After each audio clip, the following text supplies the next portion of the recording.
la fea entregada a un apache que la amó como ningún otro hombre. Marta Reed no conocía su reflejo, no por falta de espejos, sino porque había aprendido a evitarlo.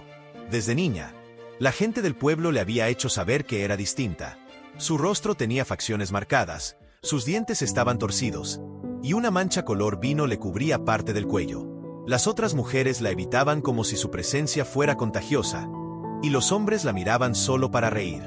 Vivía en una casa apartada, al borde del camino polvoriento que conducía a las colinas. Cuidaba animales, limpiaba casas ajenas, y rezaba en silencio cada noche, no para volverse hermosa, sino para desaparecer. Pero el destino, a veces, no escucha las oraciones, las ignora, o las responde de la forma más cruel. Un verano seco como nunca, los rumores comenzaron a crecer en el pueblo, que los apaches habían cruzado el río, que robaban ganado, que buscaban venganza. La tensión se respiraba como el polvo, y con ella, el miedo. El pastor Elías Bloom, firme en su púlpito, predicaba con fuego. Ellos no conocen a Dios. Son salvajes, bestias, y si quieren paz, deben pagar por su sangre derramada. Pero esa mañana, su sermón fue interrumpido. 4 jinetes llegaron desde el este, arrastrando consigo a un hombre amarrado, herido, y con una mirada que desafiaba la muerte. Era un apache, capturado en las colinas. El consejo del pueblo se reunió. No sabían qué hacer con él. Algunos pedían que lo mataran, otros, que lo entregaran al ejército. Pero el pastor propuso algo más retorcido. Si los dioses nos han traído a este hombre, que sirva como sacrificio. Que nuestra fe se imponga sobre su salvajismo. Y para demostrar nuestra piedad, lo uniremos con una mujer. La propuesta era tan absurda que por un instante hubo silencio. ¿Y quién querría unirse a un animal? Se burló Abigail Dawson.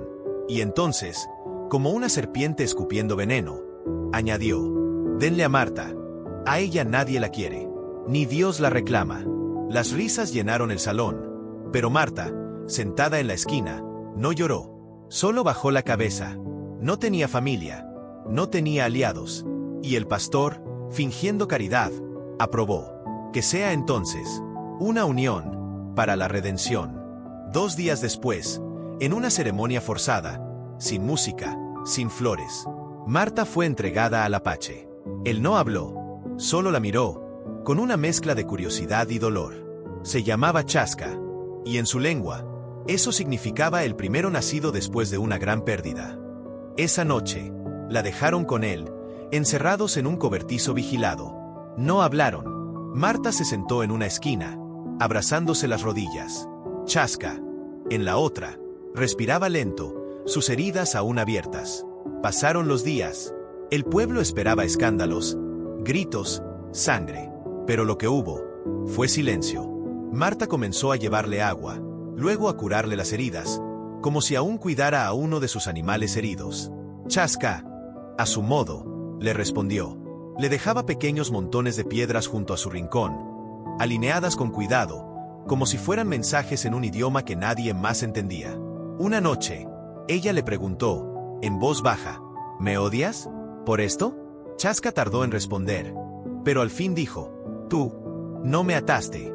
Fue la primera vez que le habló, y desde ese momento, algo se abrió en ambos. Con el pasar de las semanas, el pueblo perdió interés. Ya no los vigilaban tanto. El pastor hablaba de otros demonios. Abigail se casó con un comerciante de armas. Y Marta comenzó a sonreír. Apenas, en las sombras, pero era una sonrisa. Chaska le enseñó palabras en su idioma. Le habló de su madre, de su hermana, de un arroyo donde los árboles cantaban. Marta nunca había escuchado hablar con tanta belleza. Nunca la habían visto así, sin juicio, sin asco, solo, con verdad. Una tarde, Lone Feder, el curandero apache, apareció en el pueblo. Había venido por Chaska, siguiendo rastros, estrellas y sueños. El reencuentro fue silencioso, profundo. Chaska le explicó lo ocurrido. Lone Feder lo escuchó. Y luego se volvió hacia Marta. Te entregaron como castigo, y tú lo transformas en algo sagrado. Marta bajó la mirada, abrumada. Yo no soy nada especial. Pero el anciano negó con la cabeza. Has visto el alma de un hombre, y él ha visto la tuya. Esa noche, bajo el cielo estrellado, Chaska tomó la mano de Marta por primera vez. Ella temblaba, no de miedo, sino de algo nuevo, algo que jamás creyó posible. Eres como el agua profunda. No reflejan el mundo, lo tragas y lo limpias, susurró él. Marta lloró en silencio, no por tristeza, sino porque, por fin, alguien la había visto. No su rostro, no su piel, sino su esencia. El pastor intentó detener a Chaska cuando quiso marcharse con ella. Alegó que era pecado, que era traición, pero esta vez, el pueblo no lo siguió. Algunos habían visto cómo Marta florecía. Otros, como Chaska ya no era un prisionero, sino parte del paisaje. Abigail se burló hasta el último momento, pero su voz sonaba vacía. Marta y Chaska partieron hacia el norte, hacia las tierras libres, donde el viento no juzga y el sol no miente. Y dicen que, en ciertas noches, si caminas en silencio por el bosque, puedes ver una cabaña entre los árboles, donde un hombre apache y una mujer con rostro triste y ojos de fuego viven un amor que nació del desprecio y floreció en libertad. Las montañas los recibieron con un silencio solemne. Marta y Chaska encontraron refugio en una ladera cubierta de pinos, donde el viento traía aromas a resina y tierra húmeda. Lone Feder los ayudó a construir una choza de barro y ramas, y durante semanas vivieron con lo justo, pero con una paz que ninguno había conocido. Marta, por primera vez en su vida, despertó sin miedo. Aprendía a encender fuego con piedras, a identificar las plantas que curaban y a escuchar. Chaska no hablaba mucho, pero cuando lo hacía, sus palabras tenían el peso de una vida entera. Le enseñaba no con libros, sino con gestos, miradas y silencios compartidos. Una noche, mientras contemplaban las estrellas sobre el río helado, Marta le preguntó: ¿Tú crees que esto es real? Chaska la miró, su voz baja como la corriente. Si no lo fuera, ¿por qué dolería tanto? Y tenía razón. Porque el amor duele, incluso cuando es verdadero. Pero la tranquilidad no duró. Un día, mientras recolectaban raíces cerca del valle, Chaska divisó humo, no el de los hogares, sino el de la guerra. Un destacamento del ejército avanzaba hacia la zona, arrasando lo que encontraba a su paso. En el pueblo, el pastor Elías Bloom había informado que un apache se había llevado a una mujer blanca.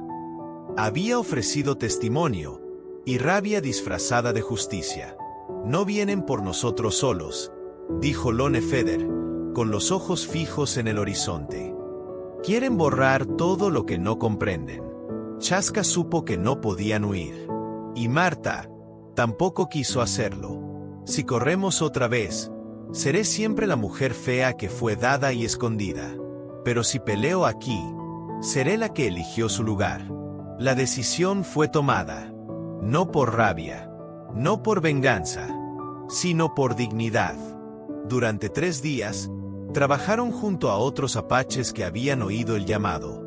Fortificaron los pasos, cavaron zanjas, prepararon señales de humo. Marta cocinaba, curaba, tejía vendas y aprendía a disparar. La noche antes del ataque, Chaska le entregó un colgante hecho con hueso de ciervo, para que recuerdes que tu valor ya existía antes de mí. Ella lo apretó contra el pecho. Y tú me mostraste el espejo correcto. Al amanecer, los soldados llegaron. Eran más, mejor armados. Traían rifles, caballos, estandartes. Uno de ellos traía la cara cubierta, pero Marta lo reconoció por la forma de caminar. El pastor había venido a ver cómo caían aquellos que desafiaban su doctrina. El enfrentamiento fue brutal. Los gritos se confunden con los disparos, y el polvo cubría la sangre.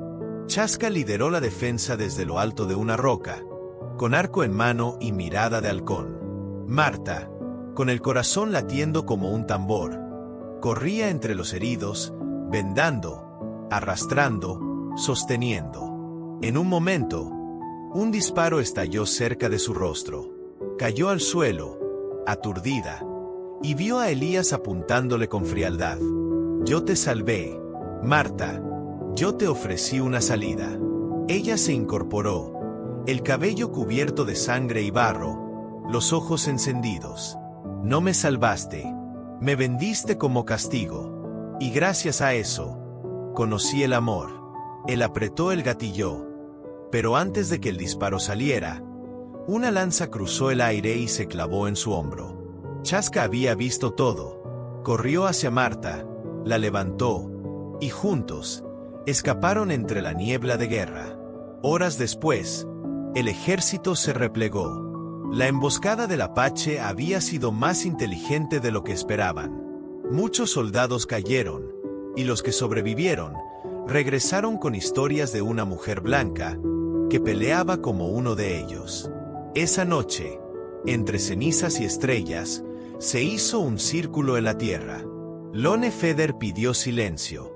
Luego se acercó a Marta, le puso una pluma en el cabello, y dijo: «Eres una de nosotros, no por compasión, sino por derecho».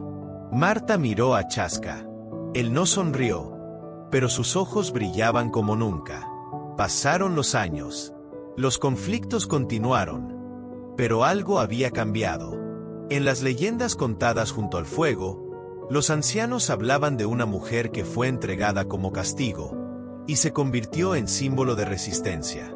En el valle, florecieron flores rojas que nadie recordaba haber plantado. Y en el corazón de la montaña, nació una aldea donde blancos y apaches compartían el mismo pan.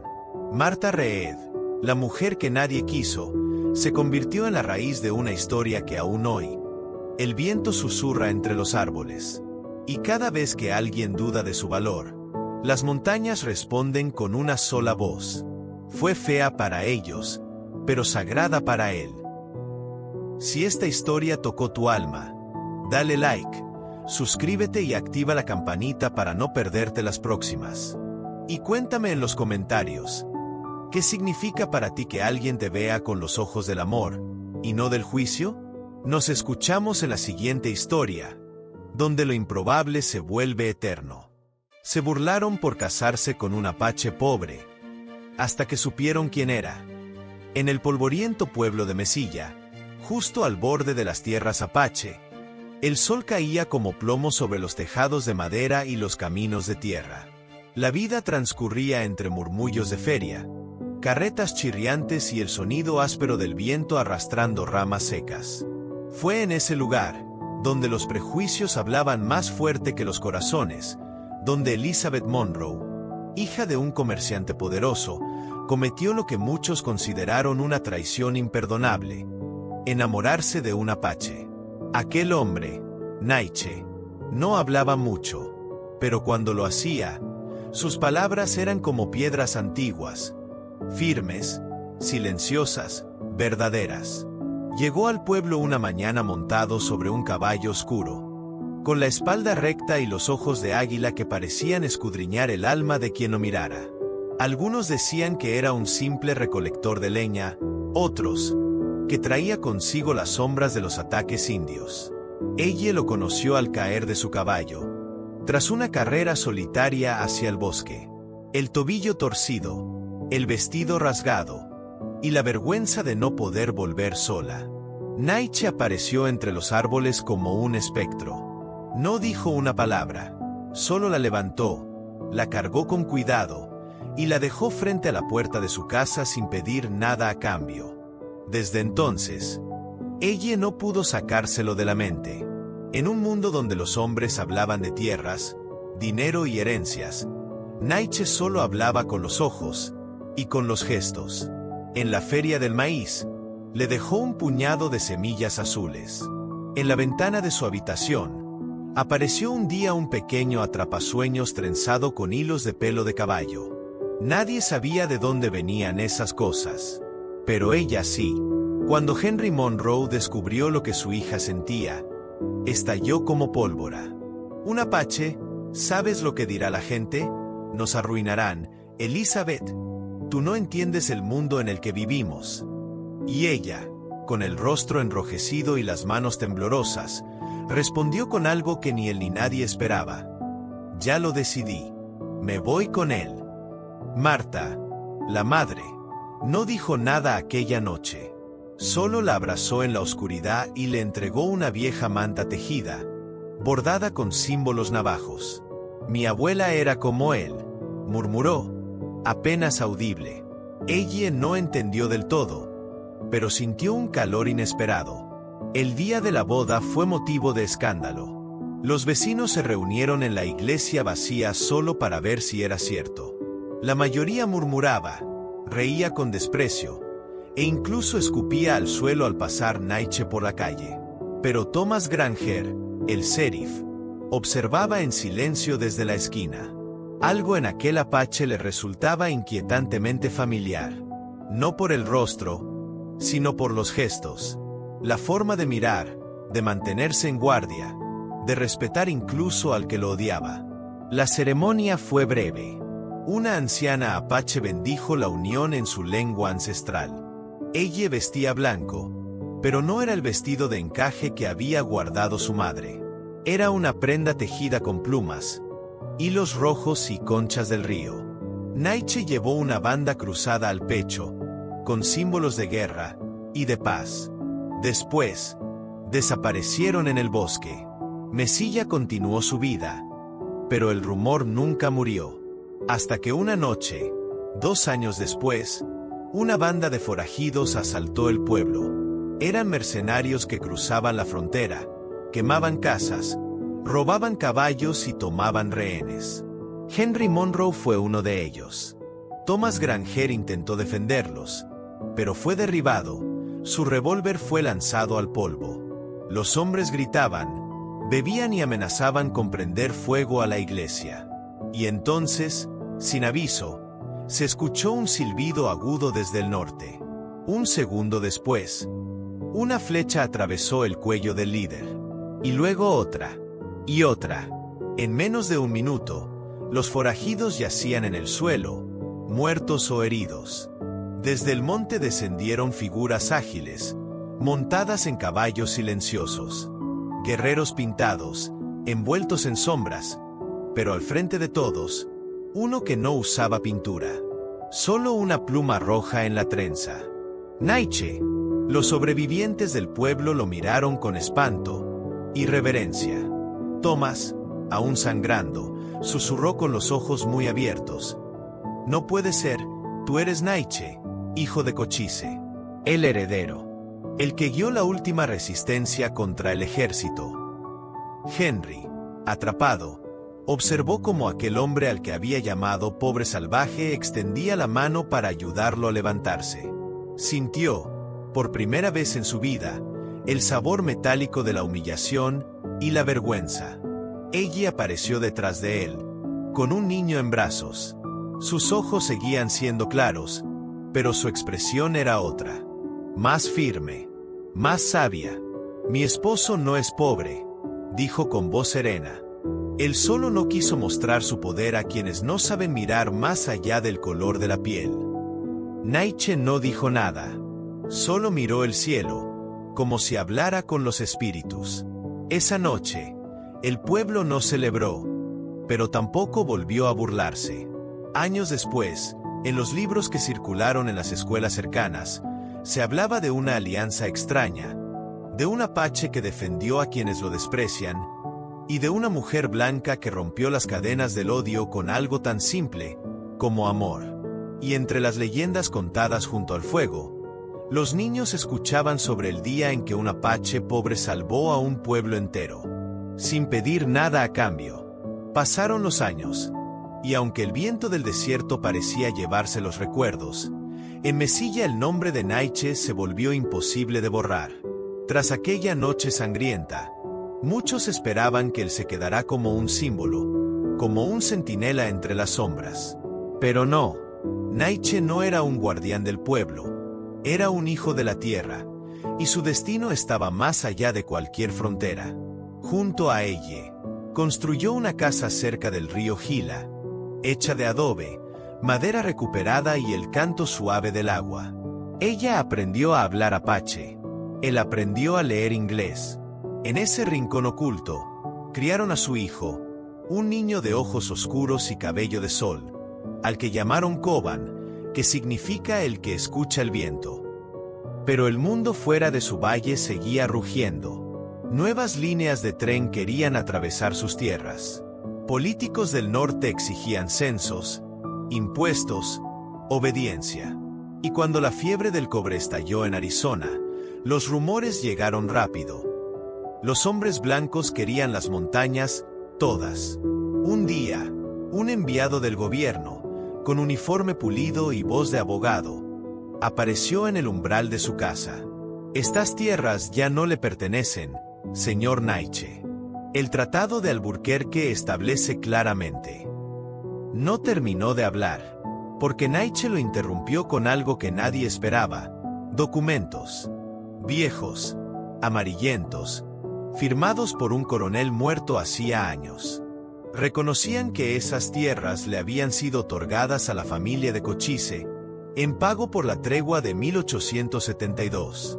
Papeles sellados, olvidados por décadas, pero válidos. El enviado se fue sin decir una palabra. Y sin embargo, la amenaza no era legal. Era mucho peor. Venía disfrazada de progreso. Excavadoras, rutas marcadas con estacas rojas, mapas dibujados sin permiso. La tierra sangraba sin que nadie disparara un arma. Entonces, Nietzsche decidió hacer lo impensable. Reunió a los últimos viejos guerreros, a los nietos de los que lucharon junto a Jerónimo. Viajó hasta las reservas, habló con los jefes modernos, esos que vestían traje pero aún soñaban en Apache. Convenció a comerciantes honestos, a maestros, a vaqueros mestizos, y hasta al propio Thomas Granger, que ya viejo, se había retirado en silencio, buscando redención. Formaron una resistencia, no con rifles, sino con sabiduría. Impulsaron leyes, escribieron en periódicos, se enfrentaron en tribunales. Ella tradujo discursos. Coban, ya adolescente, se paró frente a congresistas y les habló de la tierra como si fuera una madre herida. Y cuando intentaron silenciarlos con intimidación, Nietzsche apareció en la capital del estado, montado en su caballo oscuro, con su banda cruzada al pecho y la pluma roja. No necesitó escolta. Su sola presencia cayó la sala entera. Ustedes olvidaron quién soy, pero la tierra no olvida. El gobernador, impresionado y temeroso, accedió a negociar. Años más tarde, las montañas sagradas fueron declaradas territorio protegido, y en los libros de historia, una página pequeña, casi invisible, hablaba del Tratado de Gila, el primer acuerdo firmado entre un Estado y una nación indígena sin armas de por medio. Cuando Nietzsche murió, ya anciano, la noticia cruzó fronteras. No hubo ataúd, solo una pira junto al río, según la tradición de su pueblo. Ella, con el cabello ya blanco, arrojó al fuego la pluma roja, y Coban tocó el tambor con el corazón en cada golpe. El humo subió hacia el cielo en espiral, como si llevara el espíritu del último hijo de Cochise hacia donde cantan los ancestros. En Mesilla, la gente se detuvo, por respeto, por memoria, y Henry Monroe, ya viejo y encorvado, dejó flores silvestres en la entrada de la iglesia vacía, con los ojos llenos de algo que nunca antes había sentido del todo: gratitud. Porque, al final, el pobre Apache no solo salvó su vida, le enseñó lo que significaba verdaderamente vivir. Si esta historia tocó tu corazón, no olvides suscribirte, dejar tu like y compartirla con alguien que necesita recordar que el amor, la dignidad y el coraje no entienden de razas ni riquezas. Activa la campanita para más relatos como este, y cuéntanos en los comentarios qué parte te emocionó más. Nos vemos en la próxima historia. El Apache que iba a casarse y encontró 7 niños con un secreto oculto. El cielo sobre el cañón de Chiricahua estaba teñido de rojo, como si el sol mismo ardiera de impaciencia. Taza se encontraba de pie, justo al borde del risco, contemplando el valle donde habría de casarse al amanecer con Amita. Habían elegido ese lugar sagrado porque allí, según las historias antiguas, los espíritus hablaban a los elegidos. Y él, aunque no lo decía en voz alta, se sentía uno de ellos. Pero esa noche, los espíritus no hablaron. Fue el viento quien trajo otro mensaje. Mientras regresaba al campamento, escuchó algo que no debería haber estado allí: un llanto. No uno, varios. Entre los arbustos del viejo sendero, en una cueva apenas visible bajo unas rocas, Taza encontró a 7 niños, cubiertos de polvo, con los ojos grandes como lunas, y una expresión que mezclaba miedo y culpa. El mayor, un niño apache llamado Suma, apenas murmuró: «No les digas a los otros, nos están buscando». Taza los llevó al campamento con cautela. Amita los recibió con manos temblorosas. Intentó curarles las heridas, darles agua, pero algo en los ojos de esos niños era distinto. No solo huían, protegían algo. Esa misma noche, mientras los niños dormían bajo mantas tejidas, Suma se acercó al fuego, con una voz que parecía venir de muy lejos. «Nos escapamos del orfanato, el de los misioneros en el Paso del Norte. No era un lugar para aprender, era un lugar para desaparecer». Taza lo miró con el ceño fruncido. «¿Qué quieres decir?». Tomaban niños, los que nadie reclamaba, y se los llevaban. Algunos no regresaban, otros volvían, diferentes, como si algo dentro de ellos hubiera muerto. Al día siguiente, un jinete cruzó el valle. Era el predicador Jebediah Crowley. Llevaba una carta sellada por el gobernador, exigiendo la devolución de los niños perdidos. Su tono era amable, casi meloso, pero sus ojos tenían filo. «Solo soy un hombre de fe, amigo. Los niños deben volver. Tienen lecciones que aprender, disciplina, salvación». Taza no le creyó una sola palabra. Cuando Crowley se marchó con las manos vacías, Amita encontró en la bolsa de uno de los pequeños un pedazo de tela con un símbolo, un triángulo con un ojo en el centro, marcado con sangre seca. Y debajo, grabado a fuego en un fragmento de madera, un nombre: Proyecto Salmo 137. Marlene Whitaker llegó 3 días después, a pie, con los labios partidos por el sol. Era quien había ayudado a los niños a escapar. Había trabajado como cocinera en el orfanato, hasta que vio lo que hacían. Les arrancaban sus nombres, los hacían rezar cosas que no entendían, y por las noches, entraban los hombres con túnicas. Taza sintió que algo ancestral se encendía dentro de él. Ya no era solo una cuestión de justicia. Era una deuda con los ancestros, con todos los niños que no lograron escapar. Esa noche no durmió, y al amanecer, con el cielo cubierto de nubes negras, reunió a su gente. No para una guerra con armas, sino para una verdad imposible de callar. Tomaron a los niños y viajaron al pueblo de las Cruces, donde el gobernador realizaba su sermón anual junto al mismísimo Crowley. La plaza estaba llena. Todos esperaban palabras de salvación. Pero Taza apareció montado en su caballo, con Suma a su lado, y los otros niños detrás, envueltos en mantas que llevaban símbolos de su pueblo. «Estos niños no están perdidos, están escondidos de ustedes». El murmullo creció. Crowley intentó hablar, pero Suma se adelantó. Su voz no era fuerte, pero sí clara. «El predicador nos encerraba. Nos golpeaba si hablábamos apache. Uno de nosotros, Yanni, desapareció tras una noche de oraciones. Dijo que tenía el demonio en los ojos. Nunca más volvió». La multitud se agitó. Algunos hombres intentaron dispersarlos, pero Marlene apareció, sosteniendo en alto un cuaderno viejo, manchado de tinta y lágrimas, los registros de los castigos, los nombres de los niños desaparecidos y la firma de Crowley al pie de cada página. Todo cambió en un instante. La multitud dejó de escuchar y empezó a mirar, a entender. El gobernador, Atrapado entre la fe y el escándalo, no tuvo más opción que ordenar una investigación. Crowley fue arrestado. El orfanato está cerrado. Taza no regresó al riesgo ese día. La boda no ocurrió al amanecer, pero ocurrió semanas después, con todos los niños de pie en círculo, cantando en apache. No como huérfanos, sino como parte de una nueva familia. Amita llevaba un vestido hecho con retazos de cada manta tejida para ellos. Suma fue quien entregó el collar ceremonial. El fuego brillaba como nunca antes. Y cuando todo terminó, cuando la última canción se apagó entre los tambores, Taza alzó la vista al cielo. No buscaba aprobación, ni victoria. Solo quería que los espíritus supieran que esta vez, los vivos no olvidaron a los que habían callado demasiado tiempo. El invierno cayó sobre las cruces como un lobo silencioso.